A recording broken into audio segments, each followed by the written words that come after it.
তো আপনার লাভ লাইফে এই মুহূর্তে ঠিক কি আসতে চলেছে? আপনার লাভ লাইফে এই মুহূর্তে ঠিক কি আসতে চলেছে? ক্লেম করার জন্য অবশ্যই লাইক শেয়ার সাবস্ক্রাইব করতে ভুলবেন না। সো এখানে আপনি যে জিনিসটাকে খুবই এতদিন ধরে একটা সেলিব্রেটেড জিনিস বলে মনে করতেন, যে জিনিসটাকে আপনি আপনার জীবনের ট্রু সাকসেস বলে মনে করতেন, সেই জিনিসটাই হয়তো আসছে। হয়তো এতদিন যে জিনিসটাকে ওই যে বলে না ধরে বসেছিলেন, সেই জিনিসটা আপনি পেতে চলেছেন।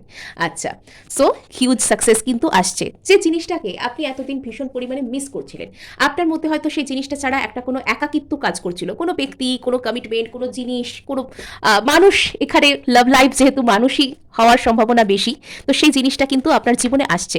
আচ্ছা, এখানে কোথাও গিয়ে একটা রিইউনিয়ন, যে রিউনিয়নটার জন্য হয়তো আপনি এতদিন অপেক্ষা করেছিলেন, সেই রিউনিয়নটাই আসছে। আচ্ছা, যে বিচ্ছেদ আপনাকে হয়তো এতদিন কাঁদাচ্ছিল, সেটা আপনার কাছে আসছে। হঠাৎ করেই কিন্তু আপনার কাছে সেই সব কিছু ফিরে আসবে। আপনার অন্তর্মনও জানে সে জিনিসটা বা সেই মানুষটা আসলে কে।